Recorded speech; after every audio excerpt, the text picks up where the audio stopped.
The smell of a structure fire isn't just wood and drywall. It's the stench of a life being erased in real time, a necrotic chemical peel of reality that stays in your lungs long after the oxygen mask comes off. My name is Caleb Rourke. I've spent 12 years pulling people out of the jagged maw of Ohio's worst nightmares, and let me tell you, the fire is often the most honest thing we find. It's the things that don't burn that keep me awake, staring at the ceiling while the red and blue emergency strobes of my memory pulse against the dark. Take Nelsonville. We were venting a Victorian that was breathing smoke like a dying dragon. I pushed into a hallway where the heat was a physical weight, a wall of invisible needles pressing against my suit. I saw a closet door. I didn't think, I just reached out and pulled. The hinges didn't scream, they hissed. Inside, standing amidst the swirling embers, was a man.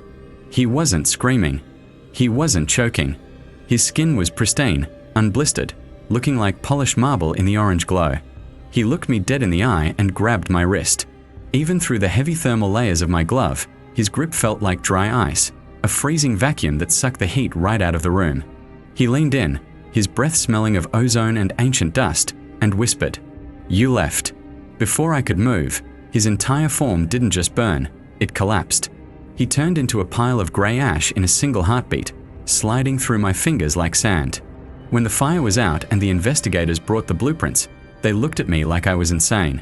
That wall was a solid exterior brick layer. There was no closet.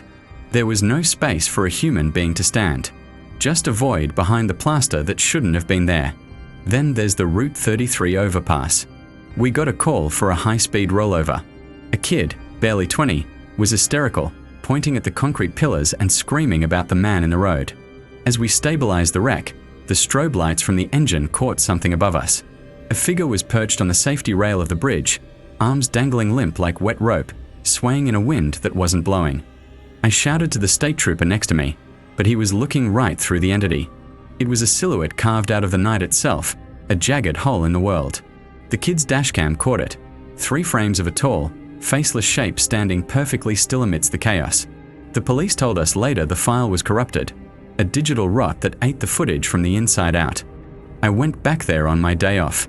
On the spot where that thing had stood, the heavy steel of the guardrail was deformed. Not dented, but scorched. 2 perfect, blackened footprints were seared half an inch deep into the metal, as if something incredibly heavy and impossibly hot had just decided to rest there for a moment. Deep in the Wayne National Forest, we found the hut. Number 911 call, just a pillar of white smoke that tasted like burning hair. There was no fire, just a shack filled with a thick, static mist that made our radios scream in agony. I found the cellar door, locked with a bolt that looked brand new despite the wood rotting around it. Down there, in a circle of scorched earth, sat a helmet. It was an old-school Cairns, the kind we haven't used in decades. I wiped the soot off the shield. It belonged to a guy who went missing in a brush fire in 1998. The moment my fingers touched the plastic, the temperature in the cellar dropped to 50 below. A roar of flames erupted from the floor above, a fire that had no fuel, a fire that burned blue and sounded like human voices. We scrambled out, lungs burning, barely making it as the roof imploded. When we returned with the investigators an hour later, the cellar was gone. The ground beneath the shack was packed earth, solid and undisturbed for a century. No helmet, no void, just the silence of the trees. The worst was the river warehouse. Hundreds of handprints, rendered in thick, oily soot, covered the walls, all crawling toward the center of the room. My partner Lopez stopped dead. He didn't drop his axe, he just let his head fall back, his eyes rolling into his skull until only the white showed. He started vibrating, a high-frequency shudder that looked like he was being shaken by invisible hands. "They're inside the walls," he muttered, his voice sounding like 2 stones grinding together. The brickwork began to pulse with a dull, rhythmic red light, as if the building had a heartbeat. The wall fractured, not outward, but inward, sucking the air out of our lungs as a wall of fire surged from the cracks. We leveled that place the next day. I sifted through the rubble, looking for those bricks, for any sign of the soot hands. Nothing. The debris was clean. No carbon, no heat damage. Just cold, grey stone that felt like it was waiting for someone to touch it again. Ohio doesn't just have emergencies, it has leaks. And sometimes, I'm the only one who sees what's pouring through. The leaks in Ohio don't just happen in the forgotten woods or the rusted out shells of river warehouses. Sometimes, they happen in the places where we are supposed to feel the safest. They happen in the blueprints. They happen in the very geometry of the homes we build to keep the dark out. I learned that in Nelsonville. It's a town that feels like it was built on top of its own ghost, a place where the fog doesn't just roll in, it exhales from soil. We got the call at 3 o'clock. An old Victorian on the edge of town, one of those skeletal structures with wraparound porches that look like ribs. It was a structure fire, fully involved by the time the tones dropped, but when we arrived, the house wasn't screaming. It was humming. The smoke was thick, a viscous, oily black that seemed to swallow the light from our headlamps. It didn't behave like smoke. It didn't rise. It curled around our ankles like a physical weight, dragging across the floorboards with a sound like dry silk. I was on the nozzle, pushing through the foyer with my partner, Miller, right behind me. The heat was a wall, a thrumming vibration that rattled the teeth in my skull. But as we pushed into what should have been the master bedroom on the ground floor, the fire did something impossible. It pulled back. The orange glow retreated into the corners, flickering with a rhythmic pulse, leaving the center of the room in a deep, unnatural silhouette. That's when I saw it. A closet door. It was a heavy oak door, out of place among the charred remains of the lath and plaster. The wood wasn't scorched. It wasn't blistering. It stood there, pristine and defiant, nestled into the far wall. I remember looking at that wall and feeling a cold spike of vertigo. I knew this house from the exterior sweep. That wall was the back of the house. On the other side of those bricks was nothing but the night air and the gravel driveway. There was no room for a closet. There was no space for a void. I reached out. My glove was thick, rated for temperatures that would melt human fat, but as my fingers brushed the brass handle, I felt a chill that bypassed the insulation entirely. It wasn't cold. It was a total absence of heat, a thermal vacuum that sucked the warmth right out of my marrow. I pulled the door open. Inside, there was no shelving, no hanging clothes, no boxes of mothballed memories. There was only a man. He was standing perfectly still, his back straight, his arms at his sides. He wore a suit that looked like it had been tailored from shadows. No texture, just a flat, matte black that defied the flickering orange firelight. His skin was pale, not the white of a living man, but the translucent grey of a fish belly left out in the sun. He wasn't burning. The fire was roaring 3 feet away, melting the light fixtures, but he was untouched. He looked like a statue carved out of stagnant time. I froze. My brain was trying to reconcile the physics of what I was seeing with the reality of the burning building. I reached for him, my training kicking in, life over everything. I thought he was a victim in shock, a soul paralyzed by the terror of the flames. I grabbed his wrist to pull him out, to drag him into the air, into the light. The moment my glove made contact, the world went silent. The roar of the fire, the crackle of the timber, the heavy breathing in my mask, it all vanished. There was only the sound of static, a high-pitched, electronic whine that felt like a needle being driven into my ear canal. His grip closed around my wrist before I could pull away. It wasn't a human grip. It was the pressure of a hydraulic press, slow and absolute. I felt the composite plates in my glove begin to groan. I felt the heat, not the heat of the fire, but a localized, searing radiation emanating from his palm. It burned through the Nomex, through the Kevlar, through the skin, down to the radius and ulna. I tried to scream, but the air in my lungs had turned to ash. The man tilted his head. His eyes weren't eyes. They were just hollow sockets filled with that same oily smoke that was clogging the hallway. He leaned in, his face inches from my visor, and the smell hit me. It wasn't smoke or rot. It was the smell of old paper and ozone, the scent of a grave that had never been closed. He spoke, but his mouth didn't move. The voice didn't come from his throat. It vibrated inside my own chest, a jagged, visceral rasp that felt like glass shards moving through my blood. "You guys left," he said. The words weren't a question. They were a verdict. They carried the weight of decades, the bitterness of something forgotten and discarded. As the last syllable echoed in my bones, his grip tightened one final time, and then his body began to fail. Not like a man dying, but like a structure losing its integrity. His skin didn't burn, it fractured. Fine, web-like cracks spread across his face and hands, glowing with a dim, necrotic light. He subdued. He didn't fall, he disintegrated. 1 second he was a solid, terrifying weight holding my arm, and the next, he was a pile of grey ash and bone dust, slumping to the floor of the closet. The static in my ears snapped into a deafening roar of fire. The heat rushed back in, a physical blow that knocked me backward. Miller grabbed my shoulder, shouting something into my ear that I couldn't hear over the sudden inferno. The closet door, the one that shouldn't have been there, began to blacken and curl. We had to move. The roof was bowing, the joists screaming under the weight of the collapse. I scrambled out of the room, my wrist throbbing with a rhythmic, searing agony. The image of that grey face burned into the back of my eyelids. When the sun came up over Nelsonville, the house was nothing but a smoking footprint in the dirt. I stood by the engine, my turnout coat stripped off, staring at my wrist. The glove was ruined, the material charred and fused into a single lump of melted polymer. Beneath it, the burn was perfect. It wasn't a blistered mess. It was a blackened, recessed brand in the shape of 5 long, slender fingers. The skin there was dead, carbonized, yet I could still feel the phantom pressure of his grip. I didn't tell the fire marshal about the man. I didn't tell him about the closet. But when the investigators brought out the site surveys and the old property deeds, I stood over their shoulder, shivering in the morning heat. "Look at this," one of them said, pointing to the blueprints from 1924. Construction was halted on the south wall. "See this note? Inaccessible void. Structural anomaly." They just bricked it over. They didn't even try to finish the room. I looked at the diagram. The wall where I had opened the door was marked with a thick, jagged line of ink. According to the paper, the space where the man had been standing didn't exist. It was a solid mass of exterior brick and structural support. There was no closet. There was no room for a body. I walked back to the ruins, stepping over the yellow tape, my boots crunching on the wet charcoal. I found the spot. The south wall was a jagged tooth of brick sticking out of the ash. I knelt down, looking for the remains. I expected to find the soot, the ash, the bone dust. I expected some physical proof that I hadn't lost my mind in the heat. There was nothing. The debris was clean. No carbon, no heat damage on the bricks themselves. Just cold, grey stone that felt like it was waiting for someone to touch it again. Ohio doesn't just have emergencies, it has leaks.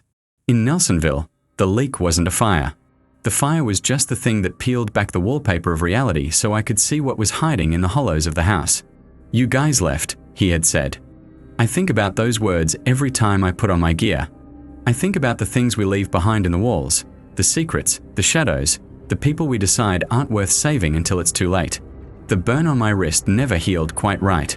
Sometimes, when the air gets thin and the fog rolls in from the hills, the scar starts to hum with that same electronic static, and I know that somewhere, in another house with another impossible closet, he's still standing there, waiting for the door to open. The burn on my wrist never healed quite right. Sometimes, when the air gets thin and the fog rolls in from the hills, the scar starts to hum with that same electronic static, and I know that somewhere, in another house with another impossible closet, he's still standing there, waiting for the door to open. But the closet was just the beginning of the rot. It was the first time the world glitched, but it wasn't the last. 3 weeks after Nelsonville, the calls started coming from Route 33. Ohio at night isn't just dark.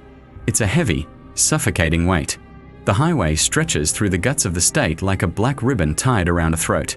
On that Tuesday, the moon was a sickly, pale sliver hanging over the canopy, casting a desaturated, silver-grey light that made the trees look like skeletal fingers reaching out of the dirt. We got the dispatch at 2 o'clock. A single vehicle rollover near the overpass. High speed, possible entrapment. When we rolled up, the scene was bathed in the rhythmic, nauseating pulse of strobe lights. Red, blue, red, blue. It turned the mist into a flickering heartbeat. A silver sedan was resting on its roof, the metal shrieking as it cooled, the engine ticking like a countdown. Glass was everywhere, scattered across the asphalt like diamonds in the gutter. We expected a body, or at least a mess. What we found was a kid, barely 20, sitting on the shoulder of the road. He wasn't bleeding much, but his face was the color of wet chalk. He wasn't looking at the wreck. He was looking at the middle of the empty highway, his eyes darting back and forth as if he were watching a tennis match played by ghosts. I knelt down beside him, the cold from the pavement seeping through my turnouts. I asked him his name, asked if he knew where he was. He didn't blink. He just pointed a shaking finger at the empty lane. He said he saw him. He said a man was standing right in the center of the road, not moving, not waving, just existing. He said the man didn't have a face, Just a void where the features should be, like someone had rubbed out a sketch with a dirty thumb. He'd swerved to miss a shadow that didn't have a source. I looked back at the road. There was nothing. Just the wind whistling through the guardrails and the smell of leaked antifreeze. I told him he was in shock. I told him the brain does funny things under pressure. But my wrist began to thrum. That low-frequency vibration, like a hornet trapped under my skin. I stood up to grab the neck brace from the rig, and that's when I saw it. I looked up at the Route 33 overpass, a rusted iron structure that loomed over the crash site like a gallows. Standing right on the edge, silhouetted against the cold, dead sky, was a figure. It was tall, impossibly thin, with arms that hung too low, dangling past the knees like dead weight. It wasn't moving. It was just looking down at us. It didn't feel like a person. It felt like a hole in the universe, a piece of the night that had been cut out and stitched back in wrong. The moonlight didn't reflect off it. It seemed to be swallowed by it. I nudged Miller, the state trooper standing 3 feet away from me. I pointed. I told him we had a jumper or a spectator on the bridge. Miller looked up. He squinted, his flashlight beam cutting through the fog, hitting the rusted girders of the overpass. The light passed right through where I saw the man. Miller lowered his light and looked at me like I was the one who just flipped a car at 80 miles per hour. He told me there was nobody there. He told me to get my head in the game. But I couldn't look away. The figure shifted. It didn't walk. It just kind of tilted, its entire body leaning over the edge at an angle that defied gravity. It was staring directly at me. I could feel the weight of its gaze, a cold, oily sensation that crawled down my spine and settled in my stomach. It was the same feeling I had in Nelsonville. The feeling that I was seeing something that shouldn't be allowed to exist in a world governed by math and physics. The kid from the car started screaming then.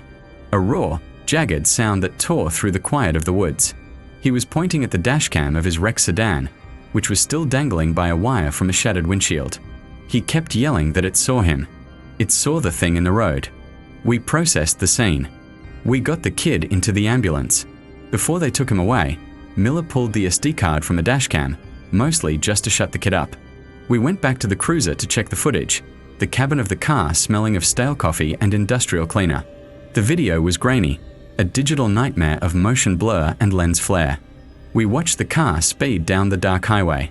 Everything looked normal. Trees, reflectors, the hum of the tires. Then, as the car approached the overpass, the video began to degrade. Digital artifacts swarmed the screen like black flies. The audio turned into a screeching wall of white noise, that same electronic static that lived in my scar. Miller slowed it down. Frame by frame. Frame 1, the road is empty. Frame 2, a smear of darkness appears in the center of the lane. It's tall. It's thin. It has no shadow. Frame 3, the figure is right in front of the hood. You can see the texture of it. It doesn't look like skin. It looks like charred meat or wetsuit or something that has been burning for a long, long time. Its arms are raised now, reaching out toward the camera. And then, the screen goes black. The file didn't just end. It died. Miller tried to skip forward, but the player just kept throwing up an error message. Data corrupted. File unreadable. He tried it 3 more times, his face getting tighter with every click. He muttered something about a cheap camera and a bad write speed. He told me the glare from the overpass lights must have fried the sensor during the impact. He sounded like he was trying to convince himself. He didn't look me in the eye when he put the card in an evidence bag and labeled it as a technical failure. I couldn't sleep for weeks after that. Every time I closed my eyes, I saw those 3 frames. I saw the way that thing didn't have feet, just stumps that melted into the asphalt. I became obsessed. Paranoia is a slow-acting poison. It starts with a doubt and ends with a conviction. I started driving out to that overpass on my off days. I'd park on the shoulder and walk up the embankment, my boots crunching on the dead leaves and discarded beer cans of the Ohio wilderness. The air up there was always colder. It tasted like iron and old rain. I searched the bridge for hours, looking for anything. A footprint, a scrap of clothing, a sign that a person had been standing there watching us. For 3 visits, I found nothing but rust and pigeon droppings. Then came the 4th visit. It was a grey afternoon, the kind where the clouds are so low you feel like you could reach up and touch the ceiling of the world. I walked to the exact spot where I'd seen the figure leaning over the edge. The metal railing was cold enough to bite through my gloves. I looked down at the walkway, the diamond plate steel of the overpass floor. My heart stopped. There, etched into the heavy metal of the bridge, were 2 marks. They weren't painted on. They weren't drawn with charcoal. They were burned in. 2 perfect silhouettes of human feet, elongated and narrow. The steel hadn't just been scorched, it had been warped, the metal bubbling and resetting in a permanent scream of heat. The edges of the footprints were jagged, visceral, as if the heat that created them had been so intense it had liquefied the industrial alloy in a fraction of a second. I knelt down and touched the center of one of the prints. It was ice cold. Not just ambient temperature, but a deep, sucking cold that seemed to draw the heat right out of my fingertips. As I touched it, the air around me began to hum. That same low, vibrating static. I looked up, and for a split second, the desaturated world turned into a void. The highway below disappeared. The trees vanished. There was only the bridge, the grey sky, and the feeling of 1,000 eyes watching me from the tree line. I didn't wait for the 4th frame. I ran. I got back to my truck, my breath coming in ragged gasps, my hand shaking so hard I could barely turn the key. I looked in the rearview mirror as I peeled away, half expecting to see him standing in the middle of the road behind me, reaching out with those long, soot-stained arms. There's a pattern here, but it's a pattern written in a language I don't want to learn. Nelsonville had the closet that didn't exist. Route 33 had the man who left holes in the steel. Whatever is happening in these woods, whatever is waking up in the forgotten corners of this state, it isn't just haunting us. It's overriding us. It's taking our reality and replacing it with something jagged, something rotting, something that thrives in the static between the frames of our lives. I still have to answer the calls. I still have to put on the gear and drive into the dark. But now, I don't look at the fires. I don't look at the wrecks. I look at the shadows. I look for the places where the light doesn't hit right.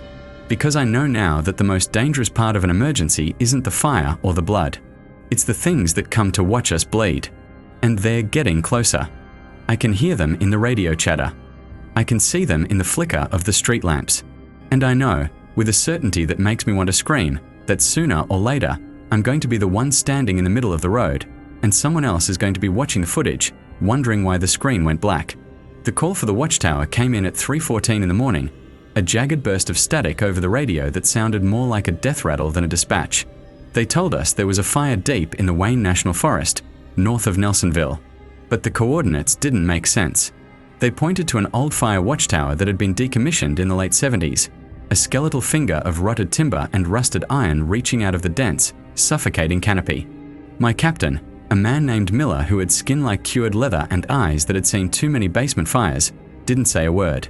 He just gripped the steering wheel until his knuckles turned the color of bone. We drove in silence, the engine of the truck roaring against the oppressive quiet of the Ohio brush. The trees leaned over the narrow dirt road, their branches clawing at the windshield like skeletal hands trying to pull us into the dark. When we arrived, the air was wrong. It wasn't the sharp, acidic bite of burning pine or the heavy, oily stench of a structure fire. It was a smell of old ozone and wet earth, a scent that felt like it was coating the inside of my lungs with a layer of cold silt. The tower was there, looming out of the fog, and it was exhaling. Thick, grey-white smoke poured from the windows of the observation deck, swirling downward in heavy, unnatural ribbons. It didn't rise. It fell. It pulled around the base of the tower like a necrotic tide. I checked my thermal imager, expecting to see a white-hot core of heat blooming against the darkness. The screen stayed a flat, dead blue. There was no heat. The tower was freezing, yet it was suffocating under a cloud of ghost smoke. Miller signaled for me to follow him. We moved toward the tower, our boots crunching on the dry needles of the forest floor. The narrow beams of our flashlights cut through the gloom, but the smoke seemed to swallow the light, chewing on the edges of the beams until they were nothing more than dim, vibrating needles. The stairs groaned under our weight, a rhythmic, metallic shriek that echoed through the trees. Every step felt like an intrusion, like we were climbing the ribs of something that hadn't quite realized it was dead yet. Inside the observation deck, the smoke was a physical weight. It didn't burn my eyes, but it felt greasy, a film of grey void that clung to my visor. We searched for a source, swinging our lights over shattered glass and rotted maps, but there was nothing. No embers. No flames. Just that impossible, freezing fog. That's when I saw it. In the center of the floor, hidden beneath a layer of debris, was a hatch. It shouldn't have been there. These towers are built on stilts. There is no basement in the sky. But there it was, a heavy wooden door set into the floorboards, secured with a padlock that looked brand new. The steel was bright and polished, reflecting my flashlight beam with a clinical, mocking glint. Miller didn't hesitate. He swung the Halligan bar, and the lock snapped with a sound like a gunshot. He hauled the door open, and the smoke didn't pour out, it was sucked in. The hatch didn't lead to the open air 30 feet below. It led down. A ladder made of jagged, rusted iron descended into a darkness so absolute it felt like a hole in the universe. We went down.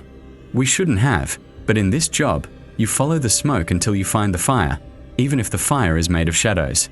The air in the cellar was thick with the smell of wet copper and ancient dust. It was a small room, maybe 10 by 10, carved directly into the cold Ohio clay. The walls were damp, sweating a dark, viscous fluid that looked like oil in the flicker of my light. In the center of the dirt floor, there was a perfect circle of charred earth, as if someone had held a blowtorch to the ground for an eternity. And there, sitting right in the middle of that blackened ring, was a piece of equipment that made my heart stutter in my chest. It was a Cairns fire helmet. The yellow paint was chipped and blackened by soot, the leather front piece curled and brittle. I knelt down, my breathing coming in ragged, mechanical gasps through my regulator. I wiped the dust from the shield. It belonged to Station 12, and the name embossed in the leather was Rourke, my last name. But my father had been a baker, and my grandfather had died in a mill. I didn't have any family in the service. Then I saw the date stamped on the inner rim, 1998. There was a Linku HOA named Caleb Rourke who had vanished from a brush fire in these woods in 1998. He wasn't my relative. He was a ghost story told to rookies to keep them from wandering off the line. They never found a body. They never found a scrap of gear. Until now. As soon as my fingers brushed the cold plastic of the brim, the world went sideways. My radio didn't just crackle, it screamed. A high-pitched, harmonic shriek tore through my headset, a sound like 1,000 voices all trying to exhale at once. The smoke in the room began to spin, faster and faster, turning into a vortex of grey needles. Static electricity danced across my suit, stinging my skin through the layers of Nomex. I looked up at Miller, but he wasn't looking at me. He was staring at the ceiling, his jaw hanging slack behind his mask. Above us, the tower was no longer empty. We could hear the thundering sound of heavy boots running across the floorboards. It sounded like 20 men were up there, screaming in a language that sounded like grinding stones. Then came the heat. It didn't bleed down. It slammed into us like a physical blow. The temperature gauge on my wrist shot from 40 degrees to 400 in a heartbeat. The ceiling of the cellar began to glow a dull, pulsating red. Not the red of fire, but the red of a dying star. Get out. Miller's voice was a distorted growl over the roar of the static. We scrambled for the ladder, the heat blistering the paint on our tanks. I grabbed the helmet, shoving it under my arm, but as I reached for the first rung, the air around me felt like it was curdling. The shadows in the corners of the room didn't just move, they stood up. They were tall, spindly things made of moy then and malice, their eyes nothing more than hollow pits of flickering orange light. They didn't move toward us. They just watched, their bodies vibrating with a low, subaudible hum that made my teeth ache. We climbed. We broke through the hatch and ran for the stairs, the observation deck now a roaring furnace of white light. The wood didn't char, it turned to ash instantly, crumbling into grey flakes that floated upward against gravity. We hit the ground running, not stopping until we reached the truck. I looked back, gasping for air, expecting to see the tower engulfed in a pillar of flame. There was nothing. The tower stood silent and dark against the moon. No smoke, no heat, no screaming, only the wind whistling through the rotted timber. The next morning, the fire marshal arrived with a crew. They climbed the tower and found the observation deck exactly as it had been for 30 years, covered in bird droppings and dust. When I told them about the hatch, they looked at me with a pitying sort of confusion. They pulled up the rotted floorboards in the center of the room. Beneath them was nothing but 30 feet of empty air and the concrete footings of the tower. There was no cellar. There was no hole in the ground. I reached for the helmet I had tucked into the side compartment of the truck, wanting to show them, wanting to prove I wasn't losing my mind. The compartment was empty. Only a small pile of fine, grey ash remained where the helmet had been, a pile that the morning breeze caught and scattered into the trees before I could even touch it. I went back to the site a week later, on my own time. I walked the perimeter of the tower, looking for the cellar door, for the charred circle, for anything. I found the spot where I thought the hatch had been. I knelt down and cleared away the dead leaves. The ground was hard, packed earth, solid, unbroken, but as I pressed my hand against the soil, I felt a faint, rhythmic vibration deep beneath the surface. It wasn't the sound of a machine. It was the sound of a heartbeat, slow and heavy, echoing through the cold Ohio clay. I looked up at the tower, and for a split second, I saw a face in the high window. It wasn't Miller. It wasn't a shadow. It was a man in a soot-stained yellow helmet, his features blurred by the glass, his hand pressed against the pane. He wasn't waving for help. He was just waiting. Now, every time I go on a call, I check the floor. I check the walls. I look for the seams in reality where the smoke starts to fall instead of rise. Because I know that the helmet wasn't a relic. It was a placeholder. The forest didn't just take Caleb Rourke in 1998. It archived him. It tucked him away in a pocket of time and earth where the fire never goes out and the smoke never clears. And sometimes, when the radio goes quiet between calls and the hum of the station lights becomes too loud, I hear that voice again. The one from the cellar. It doesn't use words. It's just a long, slow exhale, the sound of someone blowing out a candle in a room that will never be truly dark. I see the vet den on the bridges, I see the handprints on the warehouse walls, and I realize they aren't hauntings. They are stains. We are all just soot on the sleeve of something much larger, something that moves through the woods of Ohio with a hunger that defies the light. I respond to emergencies. I run into the buildings that everyone else is running out of. But who do you call when the emergency is the ground beneath your feet? Who do you call when the fire is cold and the victim you're trying to save has been dead for 25 years and he's the one holding the door open for you? I still carry my gear. I still wear the badge. But every time I put on my mask and the air starts to hiss through the regulator, I wonder if the next breath I take will be mine, or if I'll be breathing in the ash of the man I'm supposed to become. The woods are waiting. The cellar is still down there, somewhere between the layers of the world, and I know that one night, the coordinates will lead me back. The lock will be new. The smoke will be cold. And this time, the name on the helmet won't be a ghost story. It'll be a mirror. The embers of the cellar incident didn't just die out. They smoldered in the back of my skull like a pilot light waiting for a gas leak. In Ohio, the silence isn't ever truly empty. It's a pressurized thing, a vacuum waiting to be filled by something that doesn't belong to the daylight. 3 weeks after the cellar under the forest tower vanished into the dirt, the bells rang again at 3:14 a.m. The air in the bay was thick, tasting of ozone and stagnant river water before we even rolled out. This wasn't a forest fire. This was the Muskingum River District, a graveyard of rusted industry, where the warehouses sit like hollowed-out ribcage of a dead god, rotting into the mud. My partner that night was Lopez. He was a 10-year vet, a man whose nerves were made of braided steel and heavy-duty hosing. We didn't talk much on the way. The radio static was worse than usual, a jagged, rhythmic pulsing that sounded less like interference and more like a heartbeat heard through a concrete wall. Dispatch was frantic, reporting a structural ignition at the old Callaway bottling plant. But as we pulled up, there was no orange glow on the horizon. There was only a crushing darkness that seemed to swallow our floodlights whole. The warehouse stood at the edge of the black water, a monolithic slab of soot-stained brick and shattered glass. No smoke rose from the roof. No flames licked at the windows. Yet, the thermal imager in my hand was screaming. The screen was a psychedelic smear of white-hot intensity, peaking at temperatures that should have melted the steel girders. Yet the building remained standing, cold and silent in the mist. Lopez and I masked up. The sound of my own breathing was a hollow, mechanical rasp inside the regulator. We forced the heavy iron doors, and the screech of metal on metal sounded like a dying animal. Inside, the darkness wasn't just an absence of light, it was a physical weight.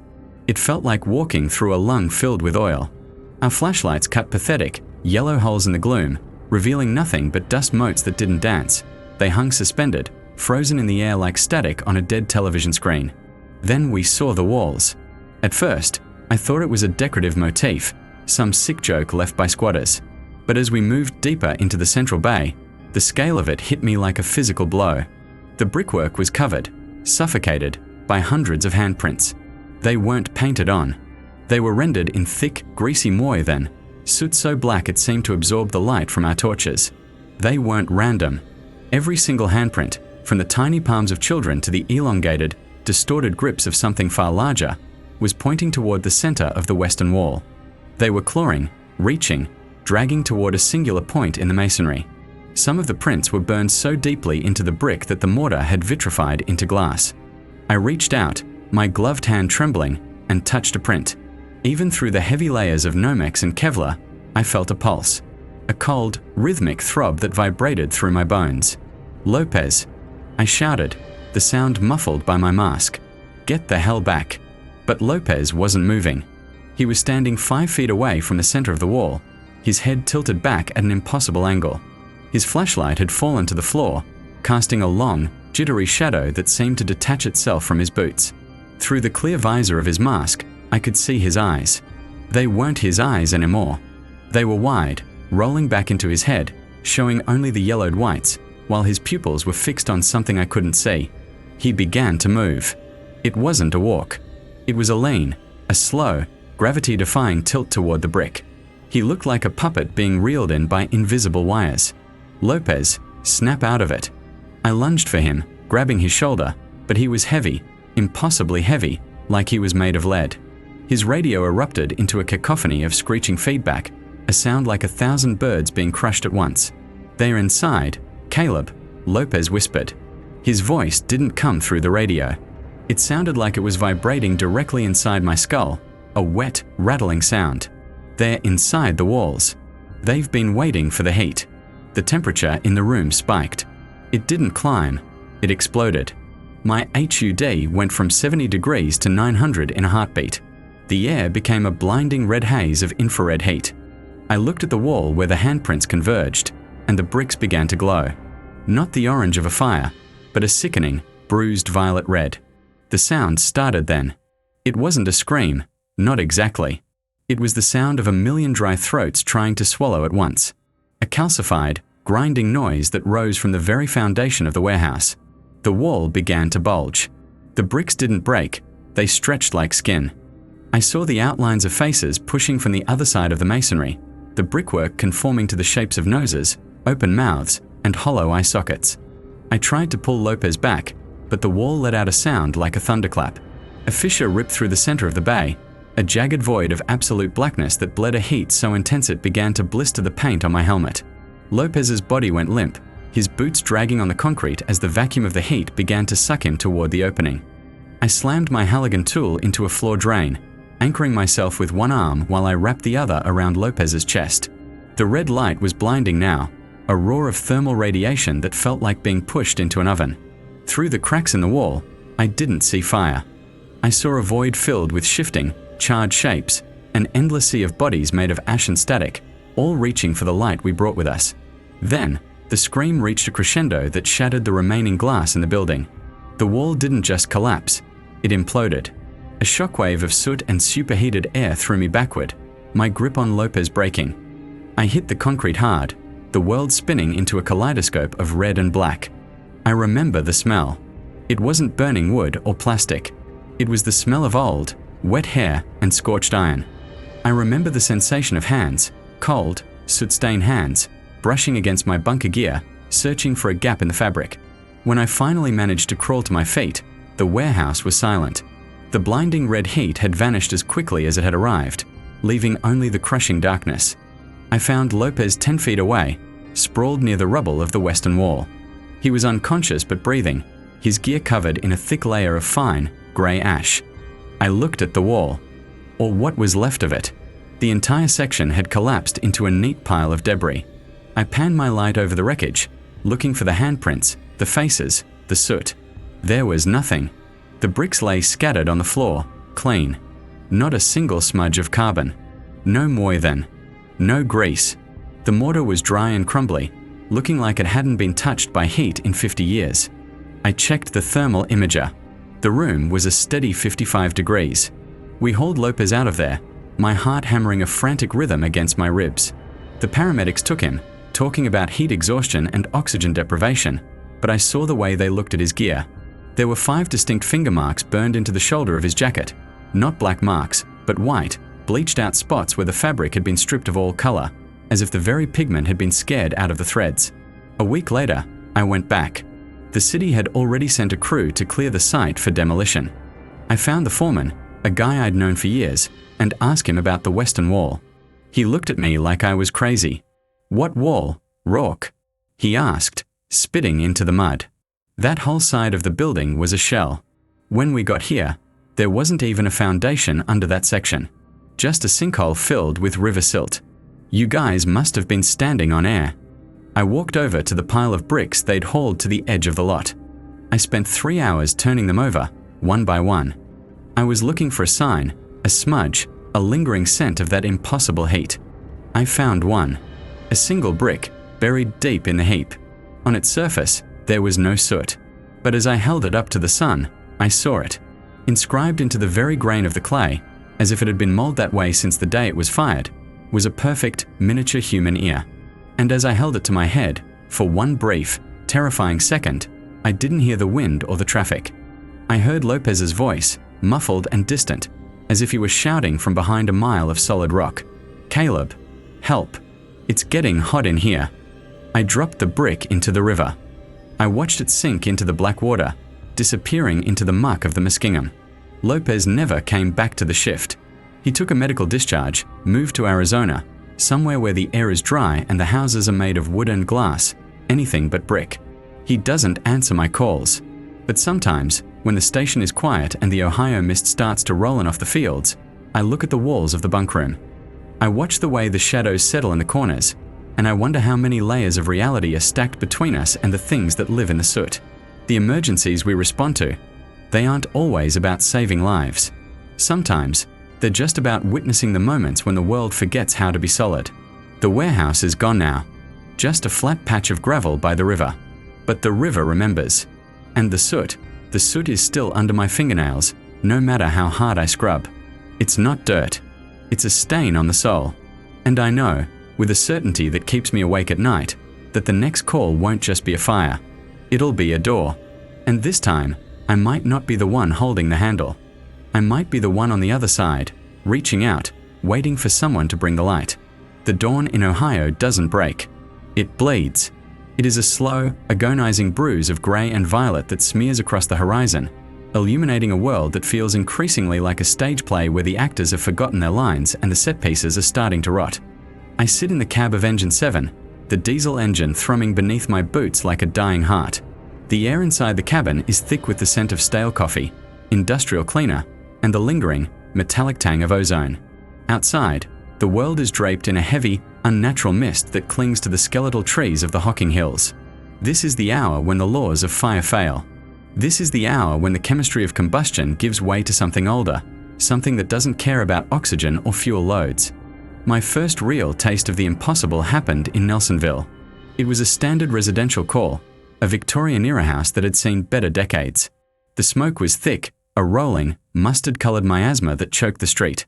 We went in hot. My thermal imager was screaming, showing white-hot blooms of heat behind the lath and plaster. I was the nozzle man, pushing through the upstairs hallway, the floorboards groaning under the weight of my turnout gear. I reached a door at the end of the hall. According to the exterior scan, this should have been a simple linen closet. I kicked it open, expecting a wall of flame or a stack of burning towels. Instead, the heat vanished. It didn't just dissipate, it sucked inward, as if the room itself was inhaling. Inside that closet, there was no fire. There was only him. A man stood there, perfectly still, dressed in a Sunday suit that looked like it had just come off the rack. He wasn't burning. He wasn't breathing. His skin had the waxy, translucent sheen of a funeral home mannequin. I froze, my glove hovering over the nozzle. In the silence of that burning house, I could hear the crackle of the rafters above us, but in that closet, there was a vacuum of sound. I reached out, thinking maybe he was in shock, maybe he was a victim I could still pull out. My gloved hand touched his shoulder. His hand shot up and clamped around my wrist. The strength was tectonic. It wasn't the grip of a man, it was the grip of a vice. I felt the heat then, but it wasn't the heat of fire. It was a dry, searing cold that bypassed my thermal layers and bit directly into the bone. He leaned in, his eyes two hollow pits of static, and his voice sounded like dry leaves skittering over a grave. "You left us," he whispered. Not a plea, a statement of fact. Then, his body simply ceased to be. He didn't fall. He didn't crumble. He disintegrated into a fine, grey ash that swirled into my facepiece, coating my regulator in a layer of human dust. When the fire was out and the investigators brought in the blueprints, they found that the wall I had opened didn't exist. The closet was a physical impossibility. Behind that door was nothing but the exterior brick of the house, solid and undisturbed for 80 years. There was no space for a man to stand. There was no space for a closet. Just the ash on my suit and a bruise on my wrist in the shape of 5 long, thin fingers. The road out of Nelsonville leads to Route 33, a stretch of asphalt that cuts through the woods like a scar. A few months later, we were called to a wreck on the overpass. A young kid in a sedan had swerved for no reason and flipped his car. He was screaming about someone in the road. I stood by the wreckage, the rain turning to a freezing slush as it hit the pavement. I looked up at the overpass looming above us. In the strobe of the ambulance lights, I saw a figure. It was a silhouette, darker than the night around it, standing perfectly upright on the very edge of the concrete rail. Its arms were long, dangling past its knees, swaying slightly in a wind that wasn't blowing. I pointed it out to the state trooper next to me, my voice cracking through the radio. He looked up, squinted, and told me there was nothing there but the rain. But the kid's dashcam didn't lie. We saw the footage at the station later. 3 frames. That was all. In the flickering light of the car's headlights, the figure appeared in the middle of the lane. It didn't move. It didn't flinch as the car hurtled toward it. It looked like a tear in reality, a jagged hole shaped like a man. Then the file corrupted. The tech said it was a digital glitch, a bit of static caused by the impact, but I went back to that overpass on my day off. I climbed up to the spot where I saw it standing. In the grey dawn light, I found them. 2 footprints burned into the galvanized steel of the railing. They weren't melted. The metal had been rearranged at a molecular level, turned into a black, brittle slag that smelled of sulfur and old electricity. Whatever stood there had been heavier than the bridge itself. Ohio has a way of hiding its sins in the trees. We got a call about a forest lookout tower near the old mining tracks. Smoke was billowing from the structure, a thick, greasy plume that could be seen for miles, but when we arrived, there was no heat. The wood was cold to the touch. The windows were frosted over with ice, despite it being the middle of a humid July. Inside, the floor was covered in a layer of fine, white powder that looked like bone meal. In the center of the room, a trapdoor led down into a cellar that wasn't on any map. We went down, our flashlights cutting through a darkness that seemed to swallow the beams. At the bottom, we found a circle of scorched earth. In the center of that circle sat a fire helmet. It was old, the leather cracked and the brass shield tarnished green. I picked it up. The name embossed on the back was Miller. My captain went pale. Miller was a guy from the 1998 crew who had vanished during a brush fire. They never found a body, just his charred axe. The moment my skin touched the brim of that helmet, the radios died. The static was so loud it felt like needles being driven into my ears. A roar erupted from the floor above us, a sound like 1,000 freight trains colliding. We scrambled out, the stairs crumbling into dust beneath our boots. When we burst through the top hatch, the tower was gone. We were standing in an empty clearing. No wood, no glass, no cellar.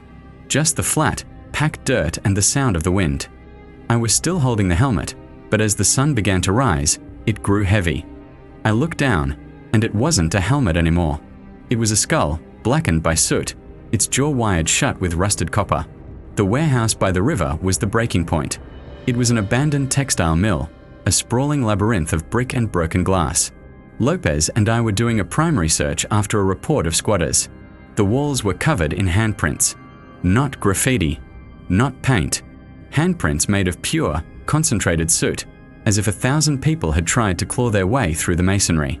They all pointed toward the center of the eastern wall. Lopez stopped. He dropped his Halligan bar, the heavy steel clanging against the concrete. His eyes went wide, reflecting a light that wasn't coming from our torches. He walked toward the wall, his hands reaching out to match the soot-stained prints. "They are inside," he whispered. His voice was a flat, tonal hum. "They are the fire that doesn't burn." The wall began to glow. Not the red of embers, but a sickening, pulsating violet. The bricks started to shift, grinding against each other with a sound like teeth breaking. I grabbed Lopez, trying to haul him back, but the wall was pulling him in. The soot handprints began to bleed, a black, viscous liquid oozing from the stone and pooling around his boots. The air grew thin, the oxygen replaced by a vacuum of existential dread that made my lungs seize. The warehouse screamed. It was a mechanical, inhuman shriek that tore through the night. I dragged Lopez out just as the entire structure imploded, not falling down, but falling in, collapsing into a point of singularity that left nothing but a scorched crater in the earth. The next day, the demolition crew found nothing. No bricks, no soot, no handprints. The ground was just dirt. Sterile, dead dirt. It is a stain on the soul. And I know, with a certainty that keeps me awake at night, that the next call won't just be a fire. It will be a door. And this time, I might not be the one holding the handle. I might be the one on the other side, reaching out, waiting for someone to bring the light. The laws of fire are gone. The chemistry of the world is unraveling, and we are just the men in yellow coats trying to hold back the void with water and prayers. But the void is thirsty. It drinks the water. It ignores the prayers. It waits in the grey dawn, in the static of the radio, in the closet that ISNT there. I can still feel the cold grip on my wrist. I can still see the shadow on the bridge. Ohio is burning, but not with fire. It is burning with the memory of things that never should have been, and we are the witnesses to its slow, jagged consumption. The siren is wailing again. Another call. Another fracture in the world. I put on my helmet, but I don't look at the name on the back. I don't want to know whose face I will see in the ash this time. I just drive into the fog, into the static, into the grey, waiting for the laws to fail one last time.